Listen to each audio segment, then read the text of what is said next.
can tell you right now for nothing, there's not one Manchester United fan that is convinced by that Arsenal and that Liverpool performance. Okay, match day, road trip is on. It feels like ages since I've done one of these, like last year it was. We've had that many away games, and yes, the tide and the table has turned since we'd last did a road trip. That was because Manchester United's home form back at the back end of last year on what was our worst December on record in the Premier League. I mean, my God, it couldn't get any worse, could it? But we turned the corner. New year, 2 tough games, Liverpool and Arsenal. Come through it with flying colours. Well, pretty much, you could say. I mean, compared to where we was and what we were playing like back end of last year, obviously, Manchester United are on a bit of an upward turn at the moment. And this is what we're all looking at. This is now, like even Ruben Amorim in his press conference ahead of this Southampton game was saying, look, we'll learn more from this team after this game rather than the 2 previous games. He keeps on going about it, the same thing. The bigger games don't count. The bigger games take care of themselves. The smaller games where United have been failing and where we've been, like he said, easy to beat at Old Trafford are where this club and where this team has been falling behind for years. And this is the game that United would normally slip up under.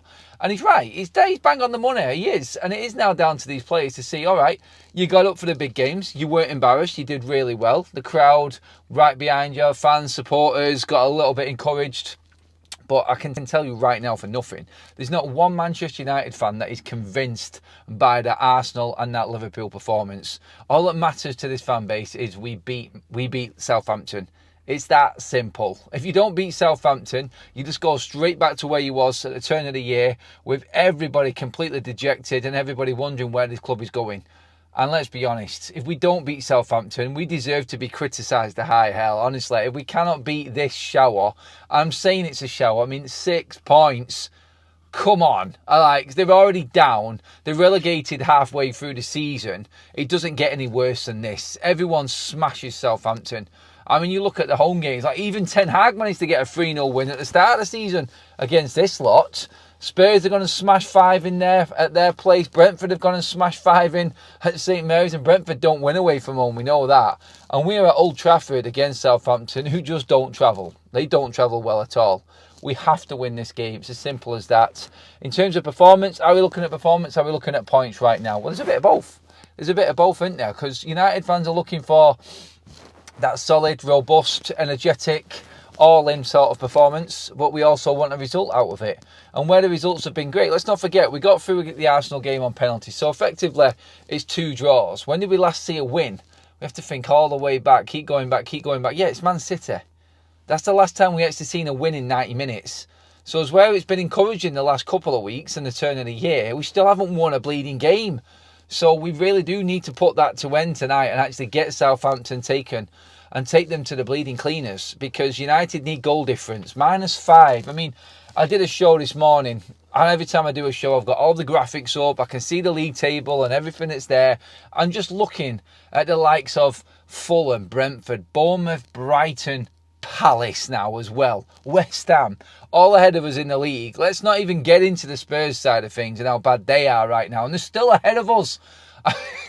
Honestly, the most inconsistent and unknown quantity in the Premier League right now in Spurs. They're still ahead of us. It shows you how freaking shite Man United have been.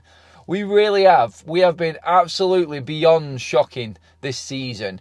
And we've turned the corner at the start of the year, like I said, and now every single United fan is like, okay, go on then. Go on then. What have you got now? Have you got that win? Have you got that simple game in your locker? Can you actually perform and just get a team put to bed and finish a team that you should be beating every single day of the week? This Southampton game, I don't think it could have come at a better time for Manchester United. I really don't. I look at this and I say, look, whereas we have tripped up in these games before, they are that bad.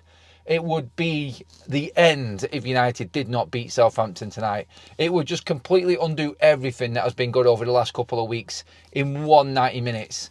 Beat them well. Honestly, I won't accept anything. Well, I will. I'll accept any win because 3 points is all important. But in my head, I'll be thinking United should be beating Southampton 3-0 comfortably tonight. I expect more.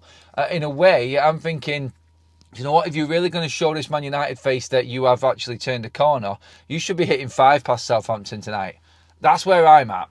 you should be at least wiping out that goal difference, which has been a result of our crap performances over the last few weeks. United are an embarrassment still right now. As encouraging as it is, the home crowd needs something. We haven't seen a home win at Old Trafford since Everton. And this was, 3 games into Ruben Amorim's tenure? How far down the line are we here? We've gone over a month without seeing a win at Old Trafford. Wow! That is unthinkable. That is unheard of at this football club. How can we have gone that long without seeing a victory at Old Trafford? Yes, embarrassing. Absolutely embarrassing. And tonight it ends. It does. The team and what we go with tonight, I think it kind of picks itself. Ruben's touched on Harry Maguire. If he's not fit, you play Lenny Yoro. Simple as that. De Ligt looks ready to go. Martinez, he said, will be ready. So we've got plenty of cover at the back. Obviously, Dalot will be missing. So that's an intriguing one. We know about the players that are on the transfer list. We know about the players that they're not risking right now. Anthony being one of them.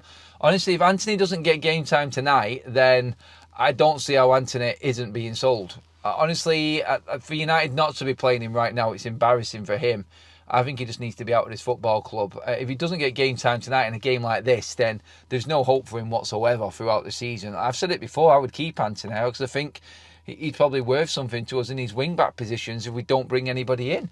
There is actually talk tonight about Garnacho playing at wing-back, which will be interesting. I'm not for it. I don't know. Ruben's been talking about him, and we all know what's going on with Garnacho on the transfer side of things. It'd be interesting tonight. Everybody's talking about, well, are they actually going to play Garnacho? If they're looking to sell him, can they risk him getting injured? I don't think that falls into it. This transfer has come out of the blue, and United have been taken by surprise, I think, with everything that's going on with Garner. I still think Ruben will play him. He has to play him because we're running out of players. We could have Garnacho one side, Ahmad the other. Could have Bruno, Xerxes and Rasmus. I personally feel like we'll get Mazraoui on the right. We'll get someone different on the left. Or it could be on the right. I honestly don't know. I think Mazraoui will still be a wing-back. I think we'll have Mainu and Agate. Maybe Collier comes in. I don't know, depending on how fit everybody is after that full body, God knows how many minutes it was. It was about 140 minutes or something like that against Arsenal. And everybody was busting a gut on their arse, weren't they? So Collier could come in. Personally, I still think he'll go with the same. But we have got a big game at home against Brighton at weekend as well. So this is crucial now in how he actually mixes the squad up. But I think we'll definitely see. I think Garnacho will start. I think Ahmad will start. I think that there'll be a surprise in the wing-back position tonight. But I still feel like Joshua Zirkzee will be Manchester United's number 9 tonight. I think he'll drop Rasmus Højlund. It's not working.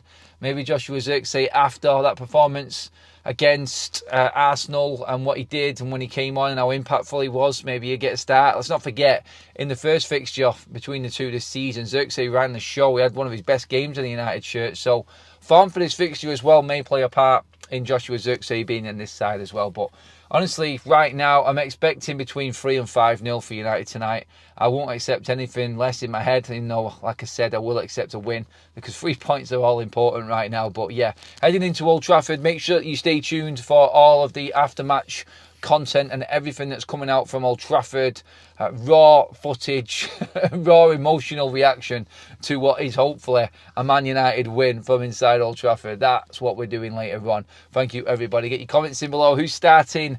Who are you actually chancing at wing back? That's what I want to know. And are we dropping Rasmus Højlund tonight? Questions for you all. Get in the comments.